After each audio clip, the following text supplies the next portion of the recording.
We interrupt our program to bring you this important message.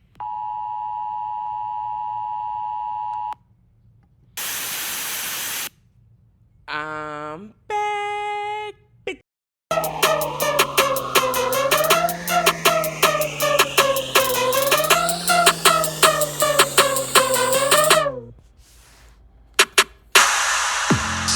That still has a nice beat to it. Still seated twerking to bounce. New Year. And that song still has a vibe in 2025. Also, it's time for a new intro. I am in with a podcast change. I added the F.A.A.F.O to it. But I'm back with the same formula that has allowed me to be successful in the past. I've set realistic intention. I plan on being present and following through, but I still intend to remain petty and hold grudges. Not all intentions need to be positive. Also, I will be unengaged and unbothered by people and things in my life that do not serve me. That means parasitic people, unsolicited judgments, biased newspapers, and mainstream banks. I will not apologize for maintaining my mental peace. Happy and unbothered and at peace because I'm at unbothered. All day, every day, being unbothered is my way. Join me.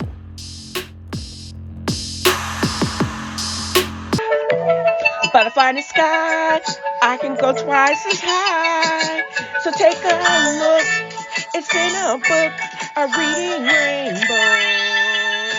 I can go anywhere. Ways to know and ways to grow, a temporal rainbow. I can be anything. So take a look, it's in a book, a tenfold rainbow. A tenfold rainbow. A tenfold rainbow. I always wonder how it would be to wanting a more fabulous life than what you were actually given. Also, not being bitter about it or not letting you stop it. Grab life by the horns as much as you possibly can. And not necessarily living vicariously through your superstar kids or their friends, but having your own fabulosity. How does that feel? I think as I continue to listen to Matriarch, number one, I really am going to have to get the book. And I think it's available here locally, but I'll probably order it from my own bookstore to support my own dream. Got to make that algorithm happy, y'all. But also, Miss Tina Knowles was someone prior to becoming somebody's girlfriend and somebody's wife and somebody's mother. It's like the sum of her existence basically came out genetically, combined therefore to make the superstars that we know now as Beyonce and Solange Knowles. Now I know where Beyonce got her name from because that was actually Miss Tina's maiden name. But I wonder where Solange, the root of that name, came from. Because I can't imagine, oh yes, I actually can. It probably has some meaning either from history or from someone that she met and means more and has such meaning that all of the deeper meaning of that culminates into who she would eventually become and what the burden she had to live up to. because that's what we see. In the first part of this book, we see Tina's family start from a former sugar plantation of Weeks Island to Galveston, then to Houston, LA, then back to Galveston. We see her give up a portion of her young life to take care of her ailing family, whose anxiety, her mother's anxiety, and her fear, which was genuine fear of the world killing her kids because of who they were, their beauty, and all of those things. And even though her brother's life could have been ended, her cousin's life could have been ended, who lived as openly gay in the South, no less, at that time. But he found still somewhat safety in his own family. His outlet was creativity and clothes. How she seemed to just have the luck of the draw, and favor is not fair. How she was arrested for a minor traffic violation. Her family was harassed for years. They were Rodney King before Rodney King was even born. She strip searched and he attempted to be humiliated. And it took a call from a well-known white lawyer in Galveston at that time to end the harassment. And they only harassed them because they could not bully them into submission. And she took it all in stride. The way it was told in the book, it was just matter of fact. And it was her truth, and it was also the reality of so many of us, then as well as now. Not a lot has changed. I say all of those things to say that she lived a life where it would have probably broken so many. She could have given up. She could have had a complex. And she could have very well have ended it all. But she chose to continue to live because what was the alternative? She wanted to experience everything that life could give her. And she just wanted to not have to do it stooped or apologetically. How can you apologize for being a dope individual? Who would want to bow and scrape? She wouldn't allow herself to go out like that and be subjected to the continual abuse from them nuns. However, I think, and what I suspect, because what I know or have read or heard about in the tabloids, with her years of the cheating and his own misogyny, Matthew knows what she actually lived through then, but she still is stately and elegant woman she is today. This book is just like the iceberg that jacked up the Titanic. You only saw a tip of it above water, but there was a even greater and more dangerous portion right under the surface, the size of a continent. But it didn't destroy her because 70 some odd years later, we're here, or I'm here, listening, getting ready to buy the book, and talking about it for multiple weeks on my podcast. This book is just like an onion. It's going to make you cry if you don't peel it underwater. But there's something to learn, and it's more fascinating the more each layer that you peel back. Now the first part of the book basically ends in her early 20s and right when she meets Matthew knows. And this is after she almost gets caught up in the riptide out in Galveston because one of her then boyfriends prior to Matt Knowles wouldn't listen to her. Black folks in Galveston know about the riptides and how to survive the waters. He didn't want to listen and got caught up and cut up on the stones, the rocks she told him not to swim for, because he just wouldn't listen to skinny, tall, beautiful Tina Knowles. Wow. But she lived here to tell about it, and for that I'm glad.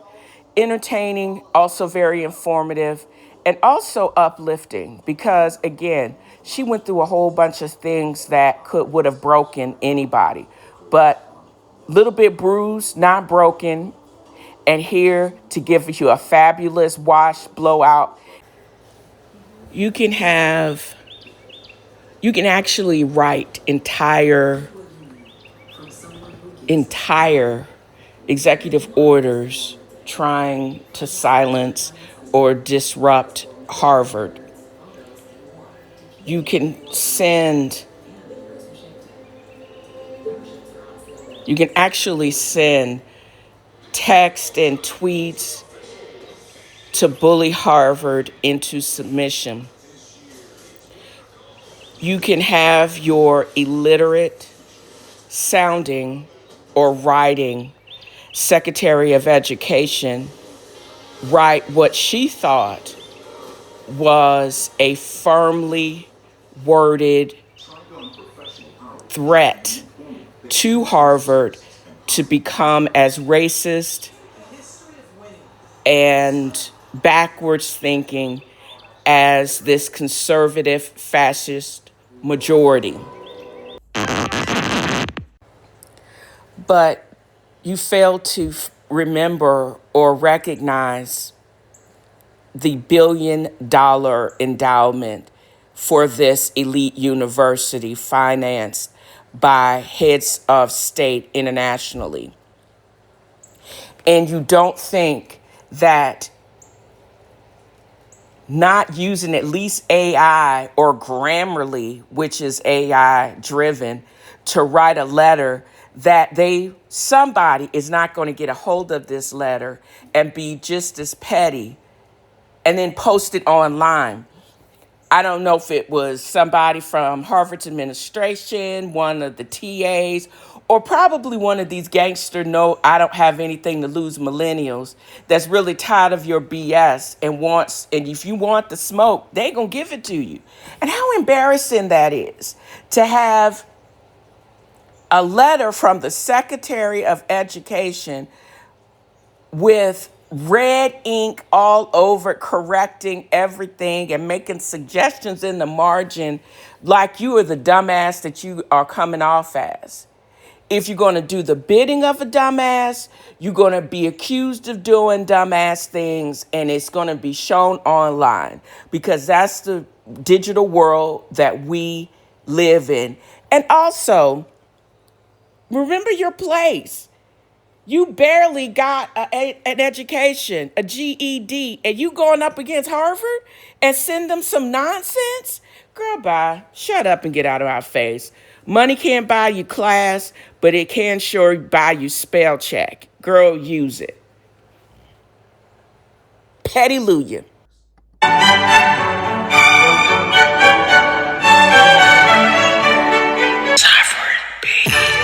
Pettylujah. Pettylujah. Pettylujah. If you are petty, you don't have to get petty. Pettylujah. Pettylujah.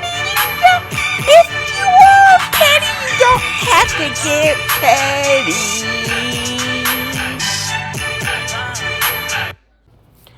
You know, my reactions may not be like everybody else's reactions to the current state of the economy, this country, and government, because I voted for the other guy, literally. There is no way I could legit vote for a felon with a bad weave and looks like Cheeto powder. I'm just not. I run the risk of them playing in my face even more, but I am what I am. I am a person that sponsors my own podcast. I have no sponsors. I pay for my access to this platform. So go figure. I'm also probably getting ready to not post on YouTube because I think I'm hidden because of my stance and because of my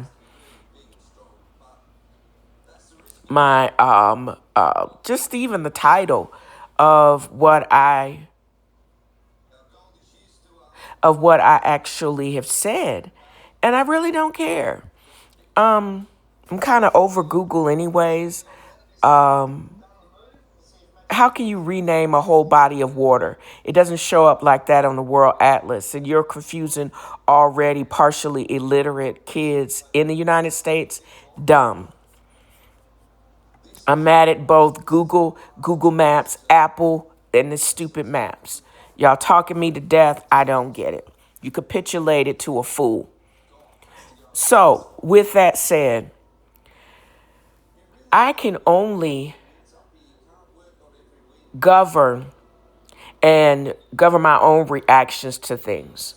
I miss things and when I am distracted by nonsense.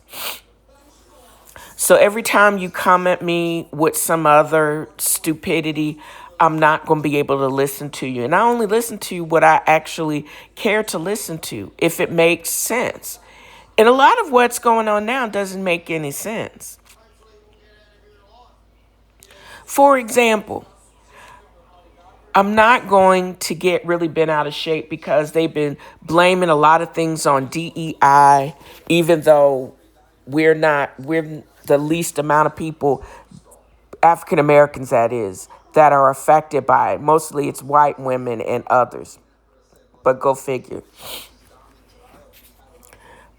I'm not. I hate other people that are so out of touch and misinformed when they actually try to explain the rationale behind this supposed blockbuster budget bill. Y'all are still blaming Obama for a lot of things, and he ain't been in office since 2016. What I do realize, and I got facts, I only respond to facts. And I'm not going to respond to these diversionary tactics. I'm not going to respond to you lying about white folks post-apartheid South Africa. Why are you looking the president of South Africa dead in his face about something that is such an egregious lie? Just because somebody printed off some extreme right blog post does not make it true. You got a whole bunch of white folks from South Africa, including that plastic face fool muskrat that is running your one of your government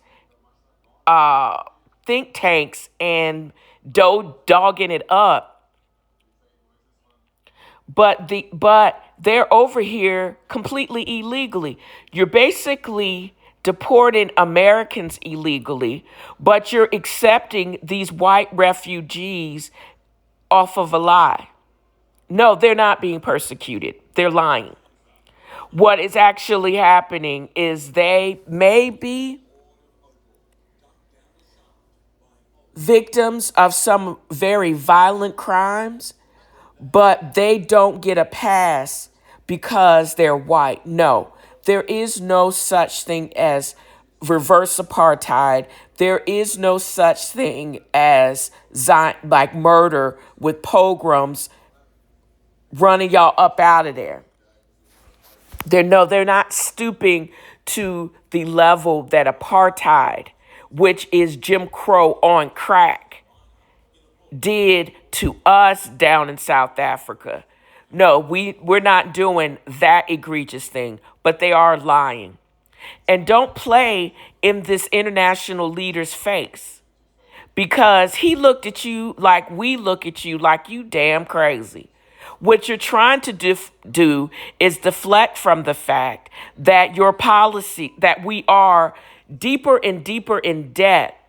Moody's, right along with the S&P and Fitch, has downgraded our credit rating for the first time in decades. And now that's more proof positive that our debt is completely out of control, higher interest rate for consumers, and that we're headed into another recession unheard of since 2008, when the mortgage industry imploded. So, and then you keep blaming Obama. But let's dial this back. Back in 1993, Bill Clinton and his NPR, I hate this crooked weave asshole, basically sought to reinvent government, created a multi-agency cooperative.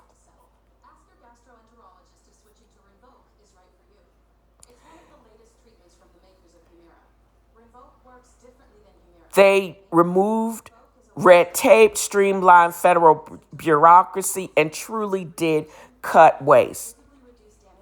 There were no meltdowns of agency. There was not a bunch of dysfunction. The junk that's going on now is not compared to what happened in 1993 with NPR. Doge is a dog, and most sleeping dogs should lie or be put down, because this is not working. What is also creating is a bunch of chaos.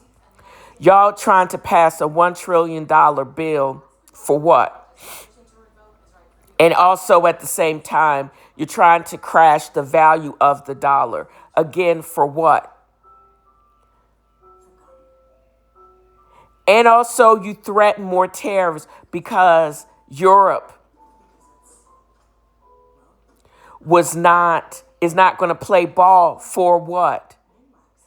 Again, all it's going to do is devalue our dollar, and it's going to make it more expensive. And all the value of everything that we lose, with the exception of gold and crypto, is where we are. The last time we had some governmental surplus was through the workings of NPR. Way back. The work of NPR in 1993 through the election of G-Dub in 2001 created a over $160 billion surplus. Very little debt, and we were rocking along. Then it all imploded because of the lack of fiscal foresight with G-Dub. Then we had the economic meltdown. That is what Obama inherited. However, even in spite of that economic meltdown, our debt at that time, in the years preceding the election of 2016, was still less than $1 trillion. Then we saw through 2016 on through the pandemic, we saw a marked increase in the federal deficit from 2016 forward. Every gain that we had made in the previous 8 years, we saw melt away. There was an uptick during in the debt with the Bush administration years, 8 years. We saw a downtrend in the deficit with the Obama administration, contrary to the lies that have been told for the last 12 years. I don't count the last 4 years because even though there was a dramatic uptick after 2016 to 2020 and the pandemic, we still saw a decrease in our deficit up until currently 2024 to 2025. And according to the fiscal data provided by the Treasury Department, we have spent $1 trillion more than what has been collected in 2025. And we are not even in the second quarter good. But the only thing that we have changed, again, is the same fool that ran up the deficit in 2016. That wasn't Obama. Obama was out. He served his 2 terms, 2016 to 2020. Who did we have in the White House? Now who we have in 2025, we still over $1 trillion over budget. The deficit had gone down because of the shenanigans secondary to the pandemic.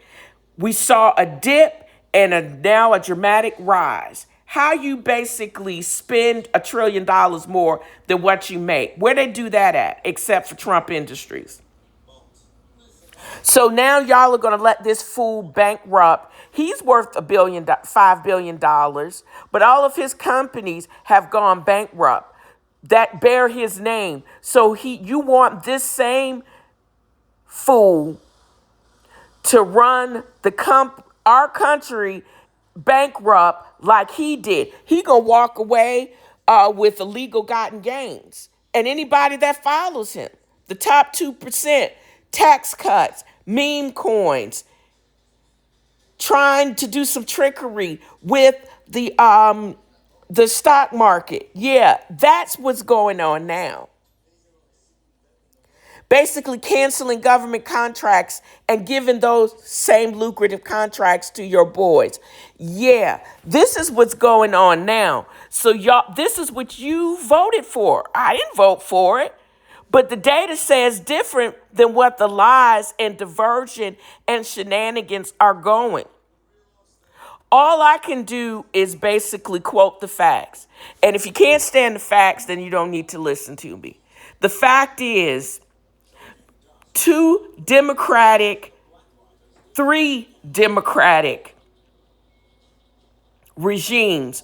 The first one started by Bill Clinton. Say whatever you want to say about Bill Clinton, but NPR and the government surplus that was pissed away by the Republicans started with him. Obama inherited crap the first few months of his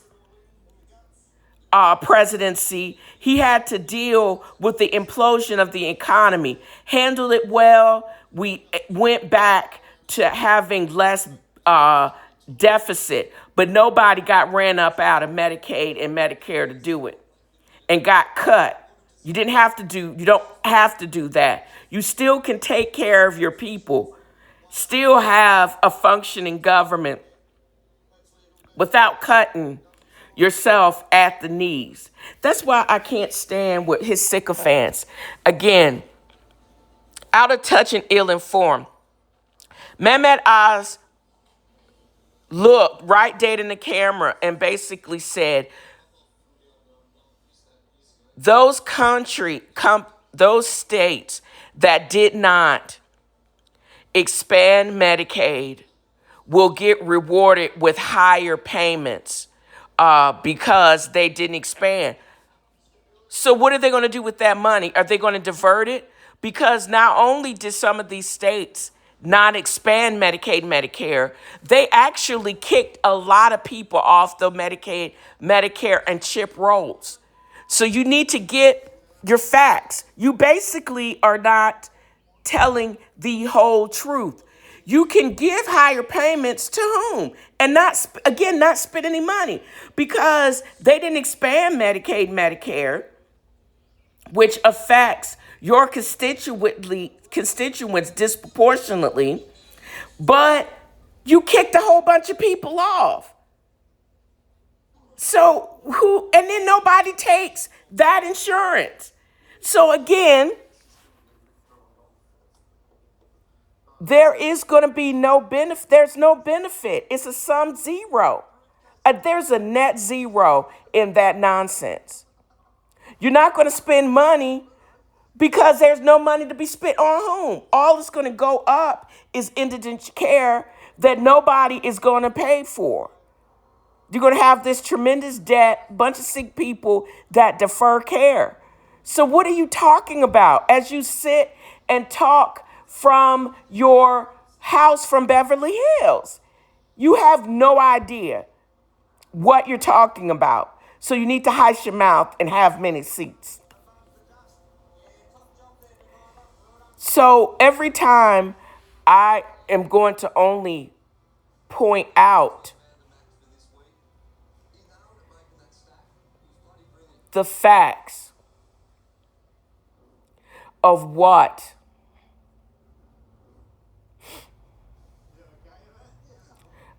we actually are looking forward to. There's rumors of removing pictures. There's rumors of white killing squads. All of these things belie what is actually the truth.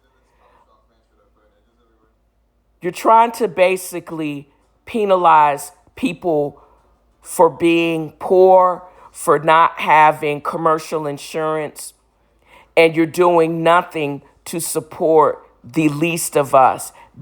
You're therefore not supporting the poor, and you're basically trying to obliterate the middle class.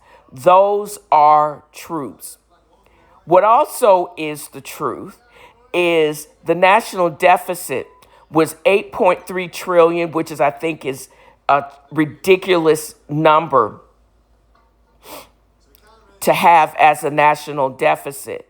But as of 2025, our national debt is trickling and sitting right at 36 trillion, and we've been downgraded.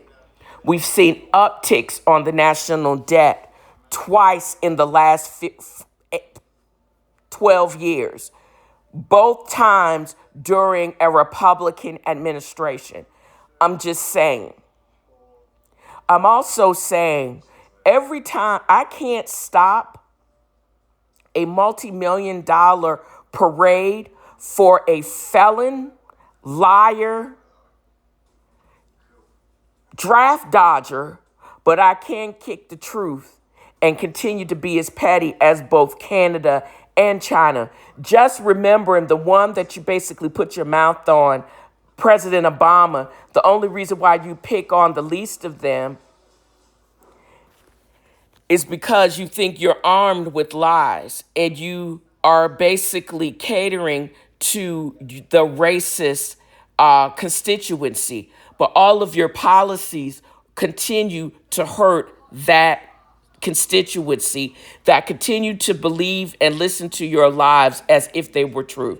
All I can do is combat the lies with the truth.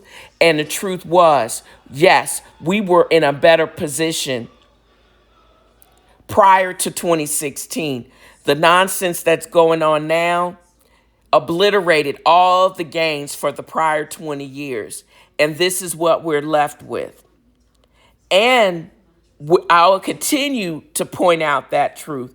I will continue to control my own debt and be in a position to move and take care of myself and maybe to help out if I choose to other people that could not shift as fast as I could. But what I am not going to is succumb to the lies and the diversion and the just craziness of what's going on now. I can only combat lies with facts and truth. And I only get upset if I'm actually proven wrong. And so far, I have not. And that's what a petty person will. I'm going to get to the truth, and I'm going to keep pointing it out, and I'm going to keep pointing it out because I know it's going to make you mad. Sorry. Petty is as petty does, and petty Louie, y'all. We're a messy bunch, the shady bunch, the shady bunch. I hope for checks is worth being part of the shady bunch. From blowing up cars to brutality, womanizing, trying to be on the DL, and just a lot of craziness that was whispered about, rapped about, and formed a large part of the misogynistic persona of hip hop. I'm talking about Sean Coombs. We finished up week 2 of a trial made of tabloid fodder. They're on a 4-day break for the Memorial Day weekend. And although I'm not going to do a play-by-play because, as I said in previous episodes, one, this trial is going to go on for 7 weeks. And the stuff, the dirty laundry that they're about to air out, I think is going to go on and on and on. And I probably, in all honesty, I don't think Chump is going to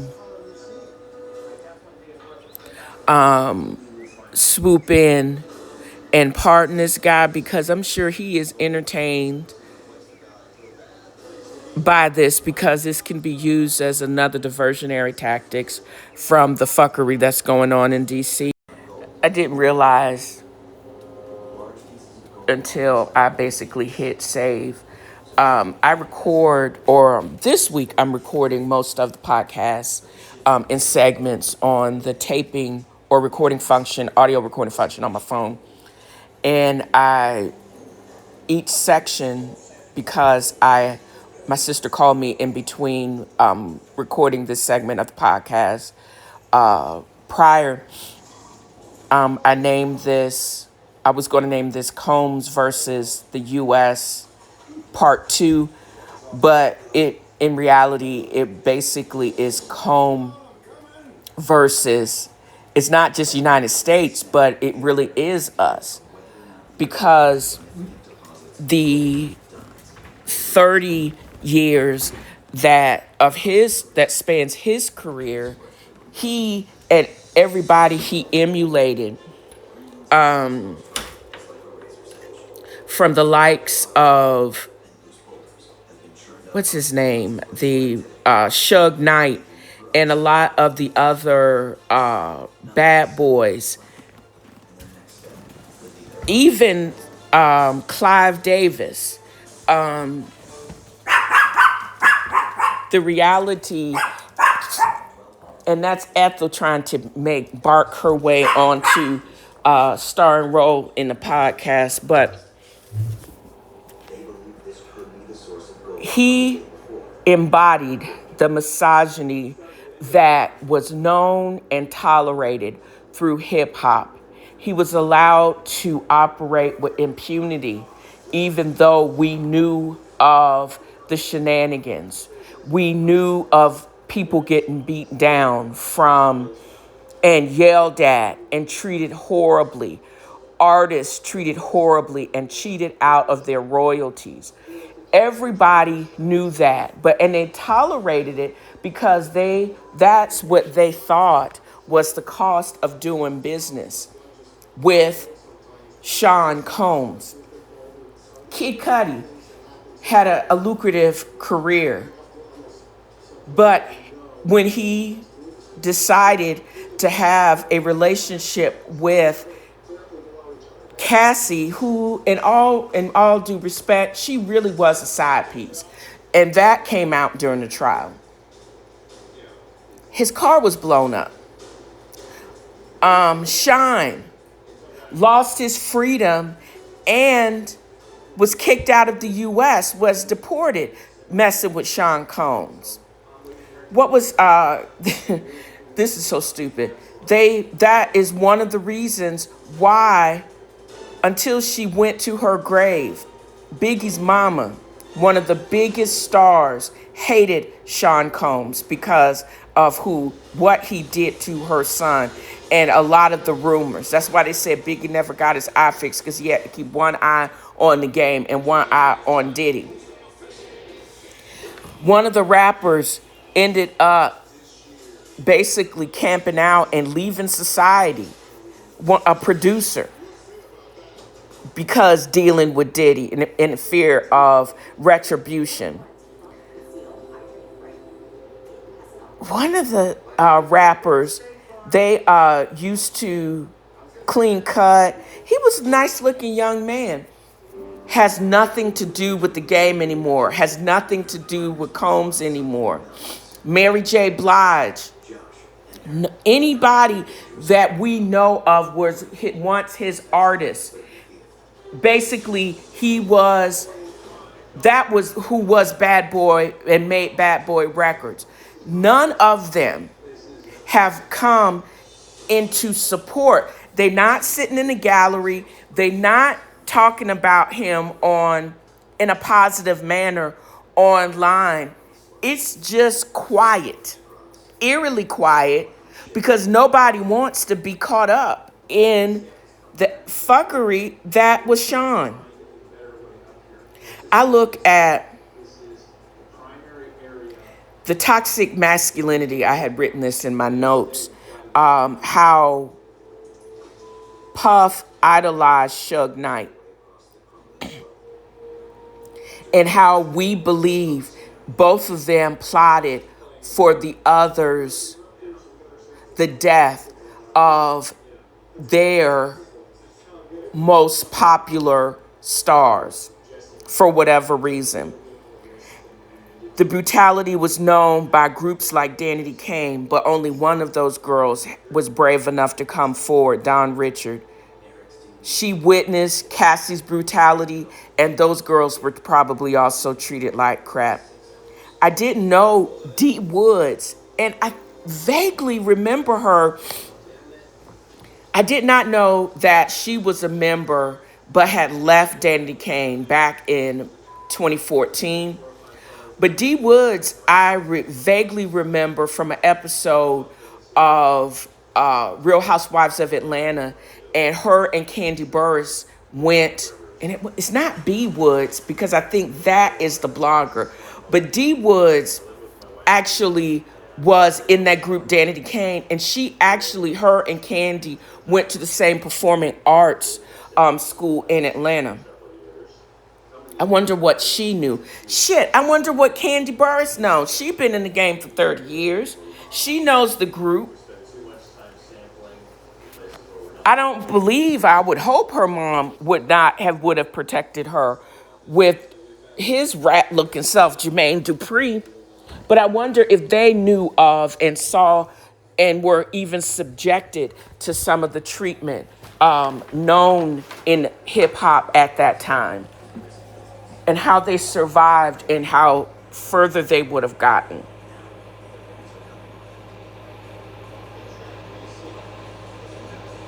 I see everybody that worked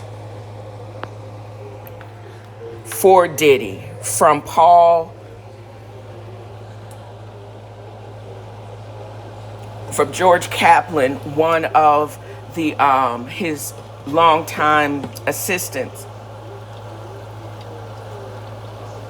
So this really is the price of doing business with Puff. So this is the price. How much really did you get paid? And was it worth it? Was it enough? Because of what you actually had to live through and had to see and had to cover up and had to recover from. Is it all worth it? You saw the bruises. You've seen the videos. You actually procured the drugs in some instances. I think it's all just crazy to me.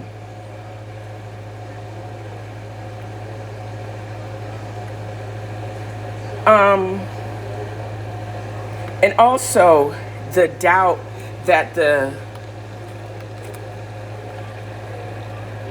um, the defense could raise that his homes or Sean Combs' homes were not the typical homes. And even if you did find assault weapons in the home with the serial guns, the serial numbers scratched off, there were so many hundreds of people that actually have access to the homes. What exactly does that mean?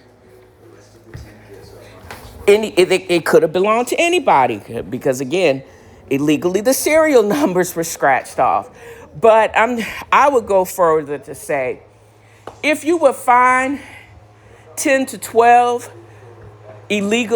possibly illegally obtained assault weapons, AKs and AR with the serial number scratched off in my bedroom, 9 times out of 10, it belongs to whoever's name is on the deed.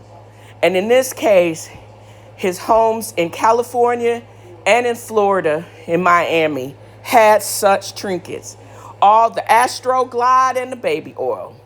All of that belongs to whoever has possession of that crib. And in this case, whose name on the deed was Sean Combs. So you need any more evidence of his criminality? Well, you got some of it there. And what he would do to procure and to obtain or his version of order is they continue to build the case. But again, I said I would not do a play-by-play because a lot of what he subjected the world to, this toxic masculinity, misogyny, and out brutality, if you want that information, is detailed in the complaints. It's detailed in the complaints from Cassie and other podcasters. And I'm probably going to take a break here to listen to this past Thursday's breakdown with Ebony K. Woods and Carlos King, because it was my listening to that breakdown last week that not only gave me support and what I was going to look up for this week, but it also is the basis of what I'm going to talk about next as far as the real tea of reality TV and how Real Housewives of Roni imploded. So there you go. I think even from the perspective of Carlos King and Ebony K. Williams, and even without, I should say, the Roni implosion after a full cast reset was doomed to fail. We now have 3 instances where a soft reboot, and when you look at who a real casting and etc., how that goes with Real Housewives of Atlanta, OC, and Salt Lake. New York, a full reboot of Roni with a whole bunch of women that did not know each other was doomed to fail. You unleashed anyone new in that world without a Dorinda, who is old money, and Bethany, new money, that still knows where she comes from. Without those anchors, that's crazy. And also, Ebony K. Williams was way too black to be in a cast made up of drunk-ass Sonia, a newly sober Leah, and the Duchess. Even though she was in all honesty, I truly believe that Luann was only California sober. She acted way too crazy, and fell off the wagon too many. She was a saint, always on the work or on the cusp of sobriety, but I don't think she was absolutely sober for the extended period of time on the last 2 years or last two seasons of Ronin. She tried though. Also, I truly believe that Ebony was way too black for this group of delusional, out of touch Karens. I think Leah deserves an apple, but she needed balance by Bethany and Dorinda, and just being allowed to be friends with other women as well as Ebony. But she wasn't like that other blogger that basically was a authority on anything but knowledgeable about nothing. Everybody needs a kooky white girl, and who was also loaded. I mean, don't get it twisted. Leah wasn't broke ass. Sonya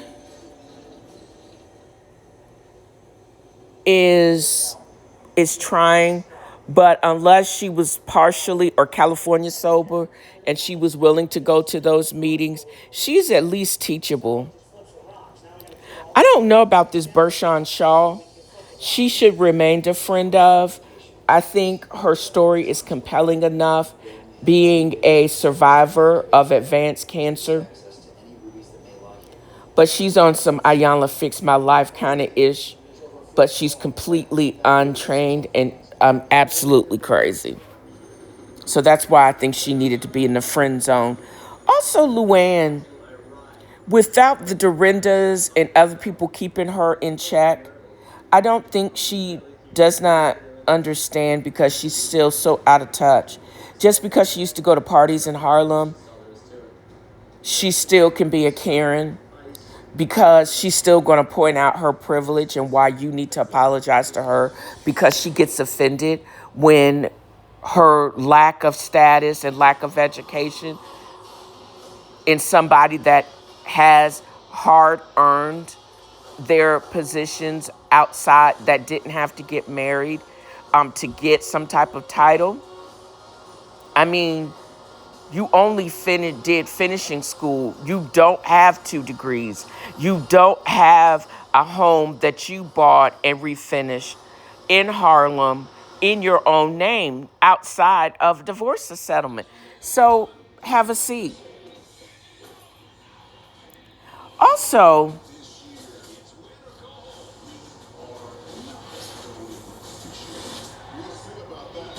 it should be very clear that fake allies like Kim Zolciak or MAGA maggots like Ramona Singer have no place on that network.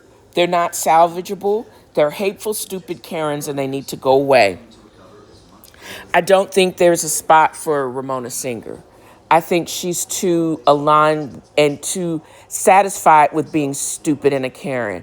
And she can't understand. Even though she's educated, I think somebody did her homework for her. I think she was allowed to cheat on tests. And I don't think she's grown beyond her thirstiness after her divorce from her fine ex-husband. She really just needs to stay all the way out of my face. Her conspiracy theories, her just embracing stupidity, all of those dumbasses need to be exiled to some dumbass island. I'm really petty and I hold grudges, and that's why I don't think she needs to be back on this show. And I think the people that actually should make it back is the Rachel Chevromonts, the gay Puerto Rican cast member, because If Jenna Lyons is not going to showcase her relationship and the reality of her life, at least Raquel did. Size new money storming Park Avenue. Jessel, who won't say that she really is an influencer, and that's how she basically has furnished her Park Avenue life. But I don't want to point out and be shady, but I am. I want to know more about Rachel Chevremont from how you go from a straight Hispanic powerhouse in fashion to a firmly gay powerhouse in art and fashion. How did you make that transition? What did your journey really look like? I want to see Erin, her recovery from crypto debacle. See how it is with her managing with her new baby. How she would vibe with the mom, Ebony, and with real money bitches like Bethany and Dorinda. I think they could have created a safe space for the Jewish Scientology, Rebecca Minkoff, to actually reveal how can you be a observant Jew and still support or have whatever faith that is with Scientology. I wanted to see more of that. Uber, you're a friend of, because if you can't give me more than your hot sauce or fibroid, I don't really need to see any of that. And you screeching through your scenes. Same with Jenna. It would make sense with her being on with Cy Jessel and Uber because of her association with Ion in Dubai or Kiki from Miami. But if you don't have the same, if you could look to the Cynthia Baileys of the world and really fear, also Kiki, how you can actually be a friend of without the same stresses of a full-time housewife. That mean you could have been allowed to go on your shoots for your hot sauce, for your magazines, and live out your powerful existence and not, again, have to overreact during all whatever screen time that you would get. I would only want to see Bryn come back after therapy and only if the therapy actually worked. I think the stress of the housewife was too much for her to manage. I don't even think without therapy and a bunch of meds that she could even come back as a friend of, because she seemed hell-bent of an implosion. She was still too much of a climber with whatever business she was in. And I'm not going to see her lie her way through for a storyline. I'm not interested in that. Probably just on the same level as I'm not interested at all in seeing how Ramona Singer would fit with any of these cast members, because I think her maggotry would make it impossible for anyone to feel safe to be different in a new and improved dynamic cast. Ramona Singer would be the death knell for the success for any ensemble cast like Real Housewives of New York. I would hope that she would not represent what any of the housewives would be or you would want them to be. Because I think you can be dingy, I think you can be rich, but I don't think you can be hateful, dismissive, and racist. And that's who Ramona Singer represents. And that should not be what a housewife should represent. It may be kind of real, but I don't think y'all would want that type of bigotry to be on your screens. I know I don't want to see it. So I get it. I understand why Roni imploded.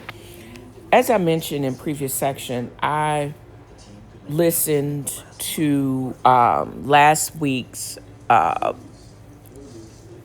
recap of, it was called Real Crime Thursday with Ebony K. Williams. And I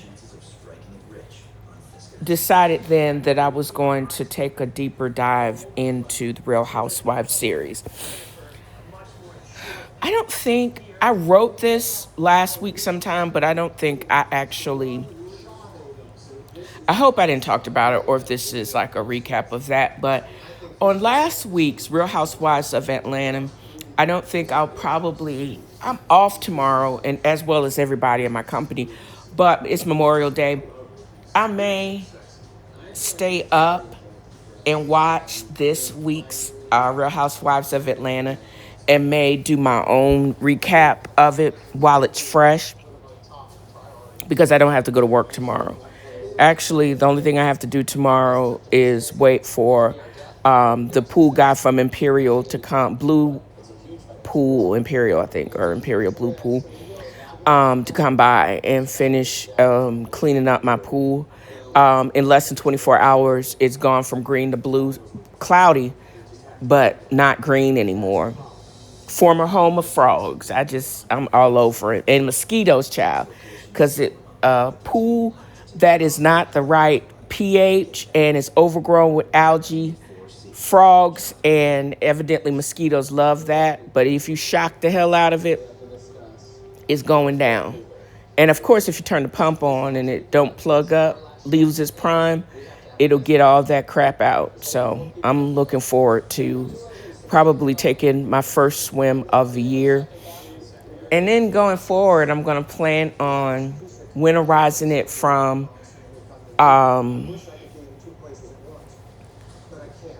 probably after Thanksgiving and through May, like this year.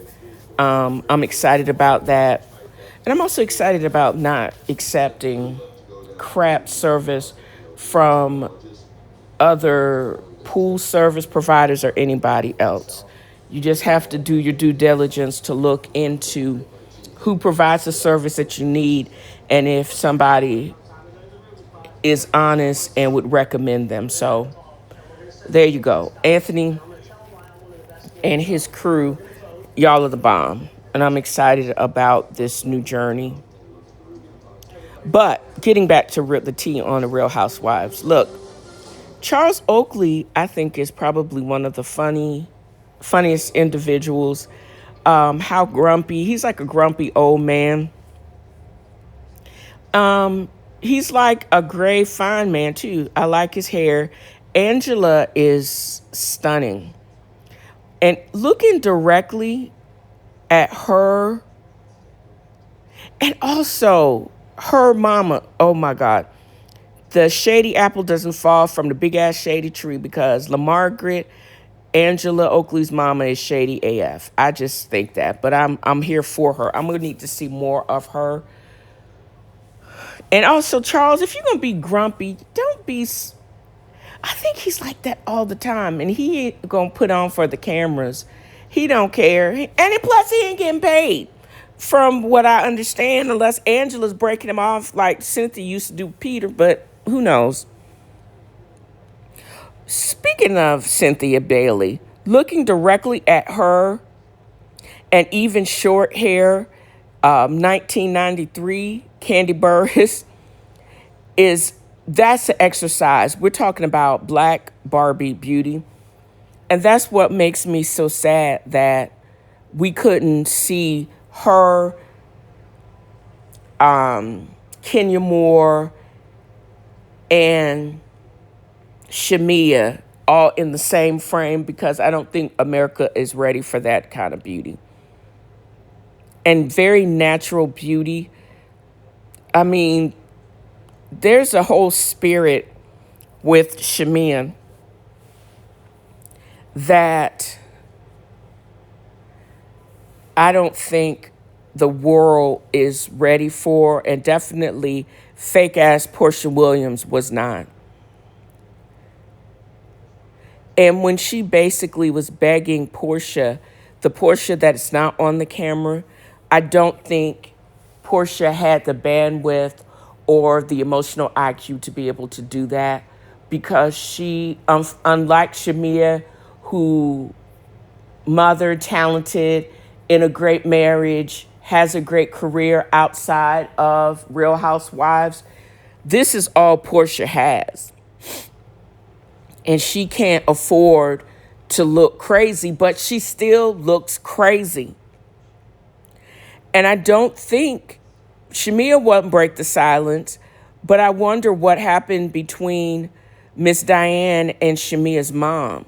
Was it over her Portia's philandering father? Was it because, I don't know if Shamia's mom made a play for Portia's father, or did he make a play for her and then she told Miss Diane and Miss Diane got mad? I don't know. I just want to know more. And why nobody ain't talking, but they dropping these innuendos. I don't know. Or could it have been simple that they actually were completely divorced, and he dated Diane, which Diane's friend, Shamia's mom, but they were already divorced. But there some girl code that was breached? I don't know. I just don't think we're getting the full story. And them hinting around and talking outside of their neck without giving the whole story, it's getting kind of old. I don't know exactly. I didn't understand the conversation, but I don't think Portia actually received anything that Shamia said, because she's not emotionally mature enough to do it. About being real, present, accountable for being trash, I don't know what she expects. Was she expecting someone with everything that was going on in her life and with the same, now being a full-time peach holder, handling social media while having your career and having a special needs daughter? Was she really expecting Shamia to basically drop all of that and be the supportive ride or die that she was back in the day? No, because that would not be fair to Shamia, and it would be an unrealistic expectation from Portia.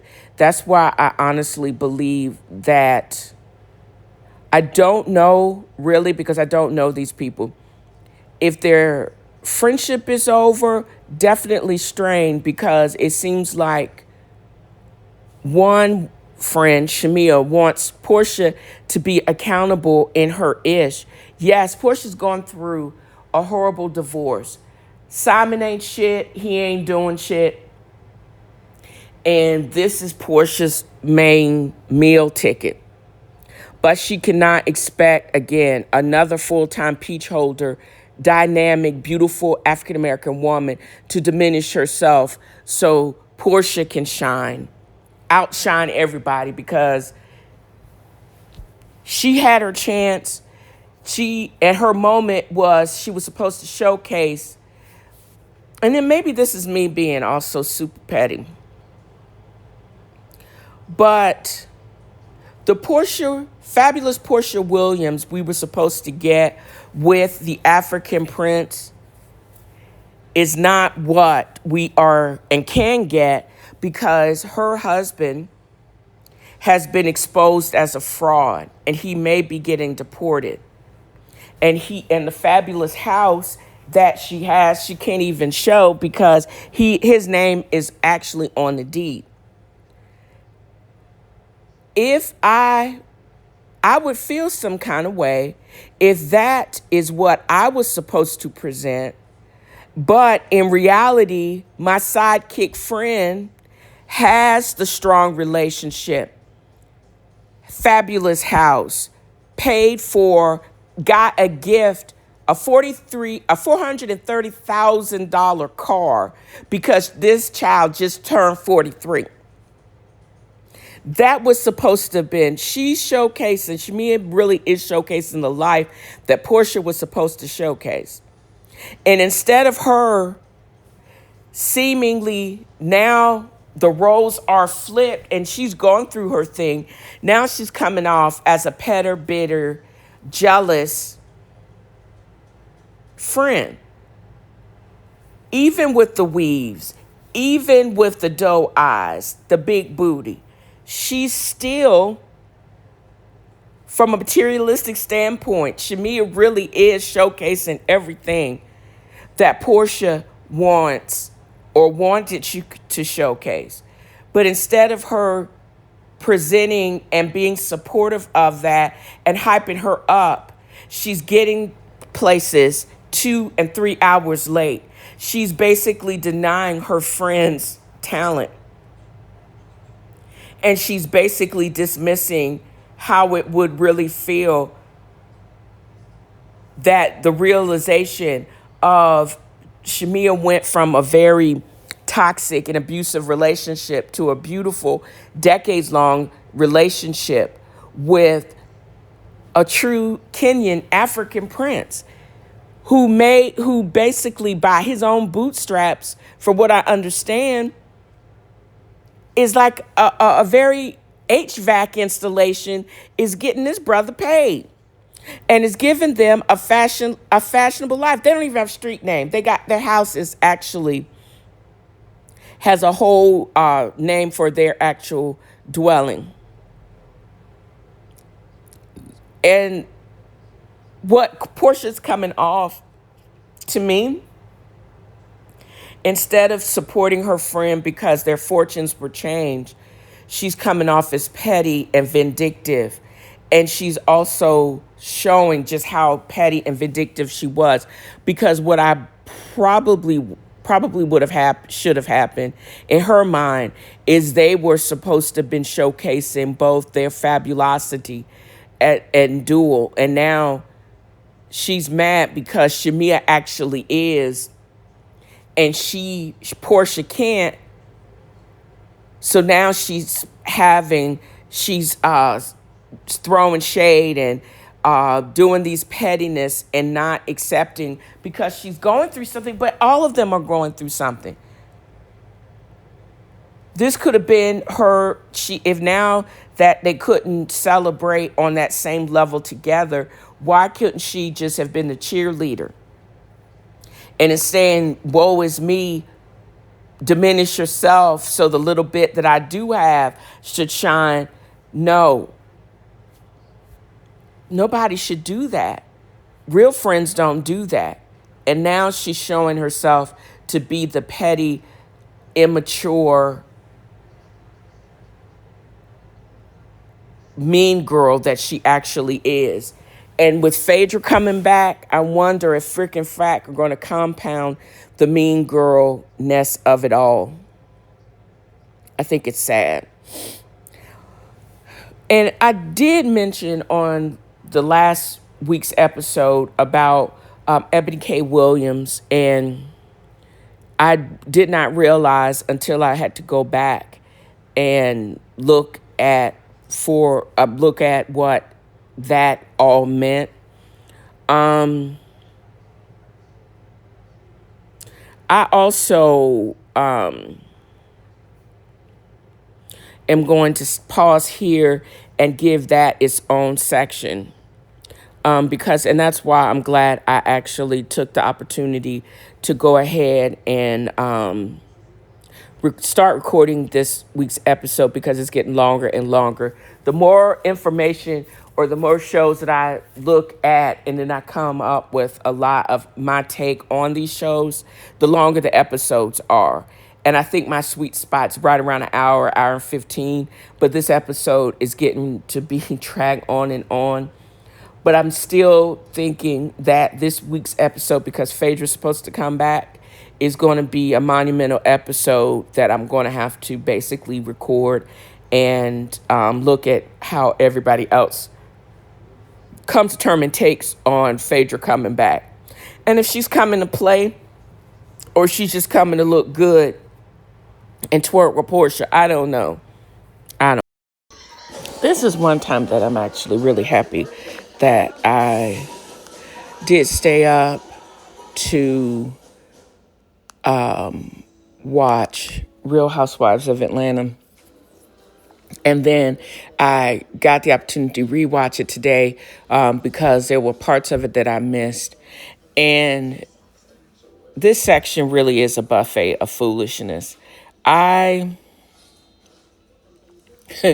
This episode, I don't know if it's one of the best, but it's starting to feel a lot like Real Housewives of Atlanta in the beginning, right after season 5, maybe season 6, when they were in the groove. Portia and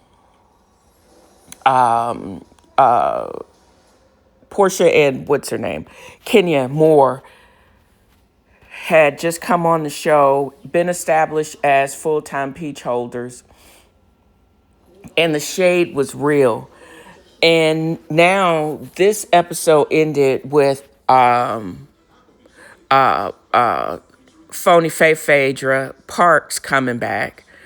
She's looked like she's had some good works. I don't know if all of the individual segments were filmed at the same time, because the status of her boobs seems to change. What I did notice is she's proven that she has been in Atlanta for over several decades, and she's been affiliated with this show for 15 years, hearkening back until when she was lying about her due dates with her first child, Aiden.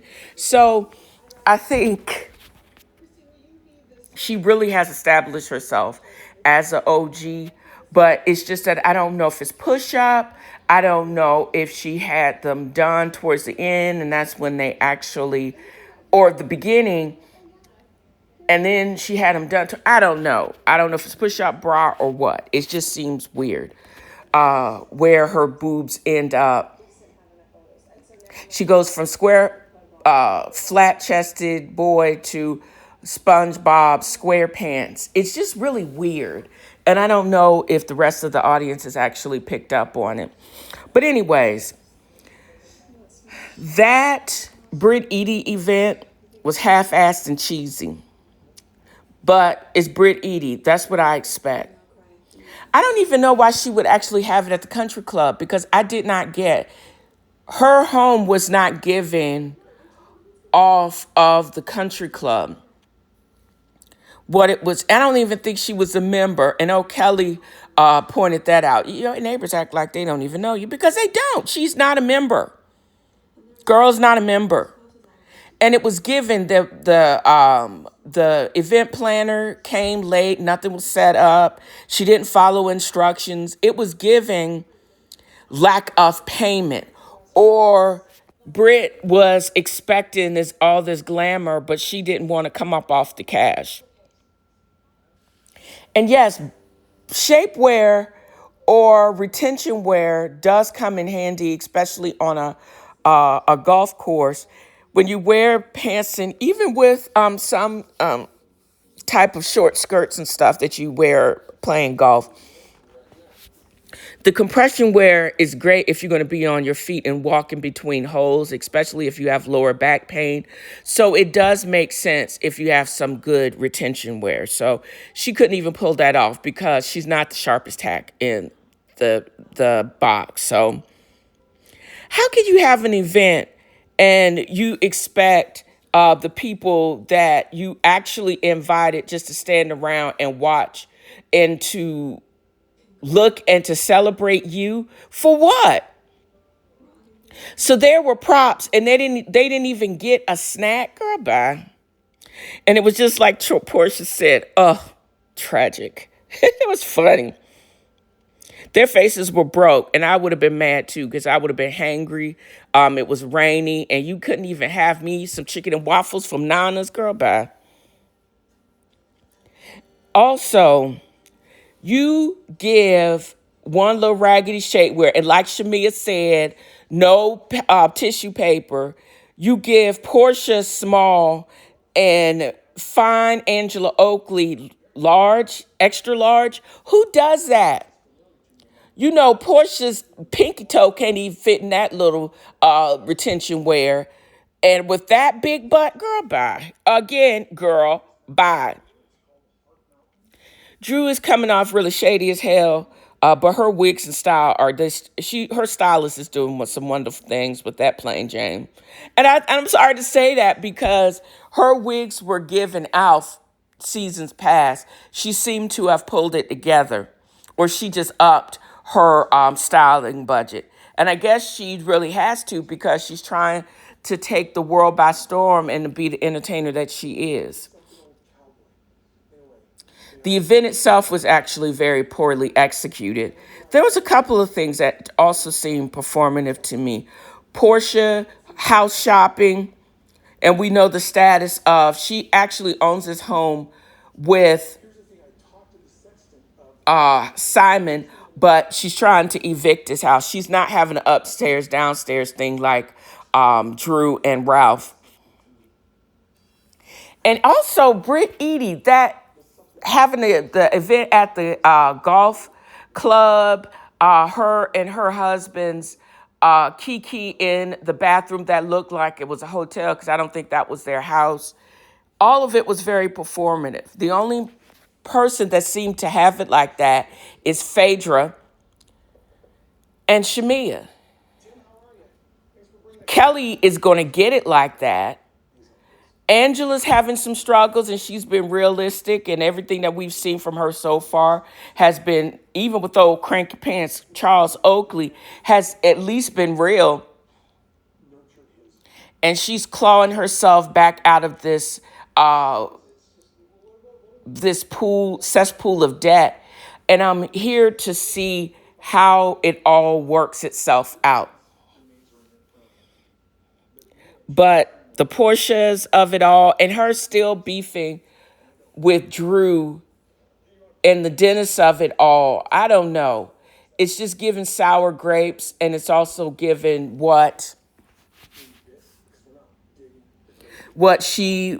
the jealousy factor.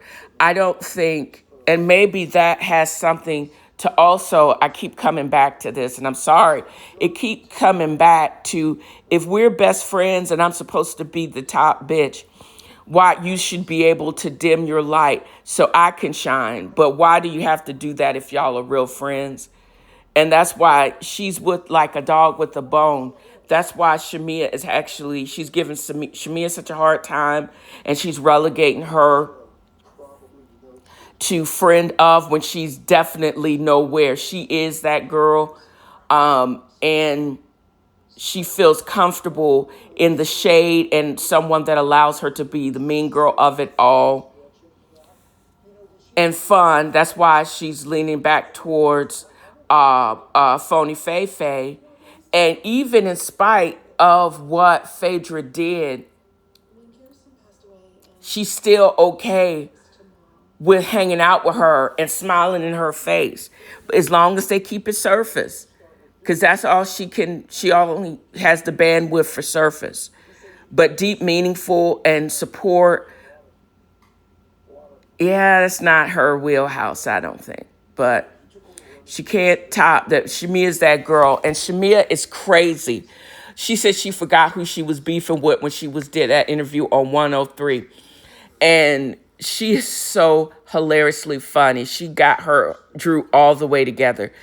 Still calling that girl Portia's lapdog because she knows that is what would get on her nerves. But Shamia got her back. Literally gave her fat back. She was not here for the lapdog of it all. So, I don't know. They're going to have to get over it because I'm actually really tired of hearing about it. And they need to basically recognize what loyalty means, how it looks, and get you some, because that's the only way that you can get back on when you think about disloyalty and when you come out, when you feel some kind of way. So there you go. Oh, oh,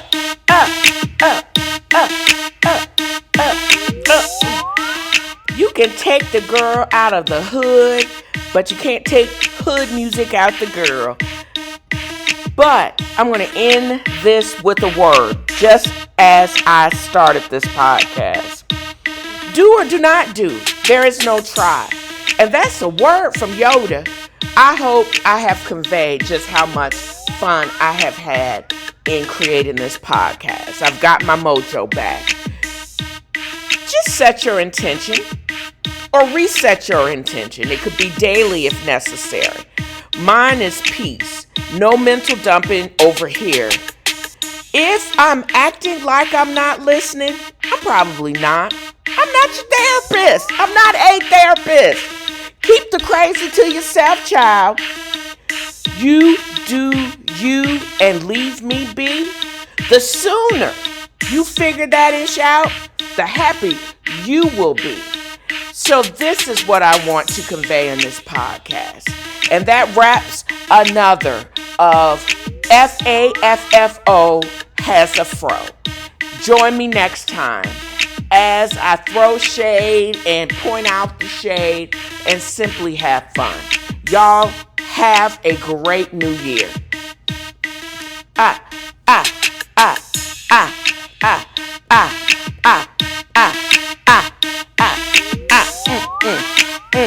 What? What, y'all? What?